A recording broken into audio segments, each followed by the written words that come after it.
आमदार गोपीचंद पडळकर बरोबर आहेत.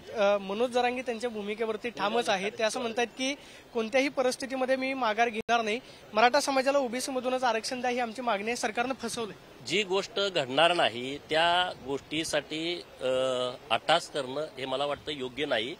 महाराष्ट्रातील बहुसंख्य मराठा समाजाची मागणी होती की आम्हाला वेगळ्या पद्धतीनं आरक्षण दिलं पाहिजे. सरकारनं ही वारंवार ही भूमिका व्यक्त केली होती की ओबीसीच्या आरक्षणाला धक्का न लावता आम्ही महाराष्ट्रातील मराठा समाजाला आरक्षण देणार.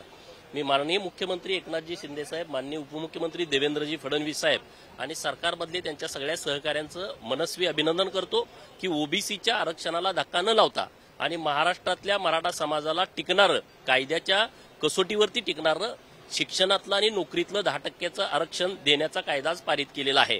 तर त्याबद्दल सरकारचं मी विशेष अभिनंदन करतो. ओबीसी बांधवांचं विशेष अभिनंदन करतो की त्यांनी खूप एकजूट दाखवली.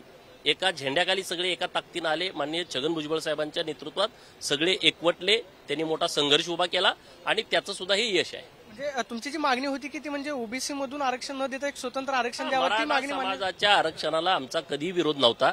मराठा समाजाच्या आरक्षणाला आमचा नेहमी पाठिंबा होता, परंतु त्यांना वेगळं आरक्षण आणि कायद्यात टिकणारं आरक्षण द्या ही आमची भूमिका होती. कारण ओबीसी मध्ये संख्या खूप मोठी आहे आणि त्यांना अजून आरक्षणाचा पाहिजे तितका लाभ झालेला नाही. बहुसंख्य समाज असल्यामुळं त्यांच्यापर्यंत अजून या आरक्षणाचं सरकारचं कुठलंही योजना त्यांच्यापर्यंत पोहोचल्या नाहीत. म्हणून आमची भूमिका योग्य होती आणि त्या भूमिकेला सरकारनं पाठबळ दिलेलं आहे. सरकारनं वेगळं आरक्षण मराठा समाजाला आज दिलेलं आहे. मनोज जरांगेंनी आपला हट्ट किंवा मागणी सोडावी असं तुम्हाला वाटतंय? अरे आता तो त्यांचा निर्णय आहे, त्यांनी काय करावे. पाहतोय की मनोज जरांगेंनी काय करावा हा त्यांचा निर्णय आहे, मात्र जी गोष्ट होणार नाही त्यासाठी अट्टहास करू नये अशी प्रतिक्रिया आमदार गोपीचंद पडळकरांनी दिल्याचं पाहायला मिळते. कॅमेरा पर्सन चरण सोनवी, प्रदीप कापसे, TV9 मराठी, मुंबई.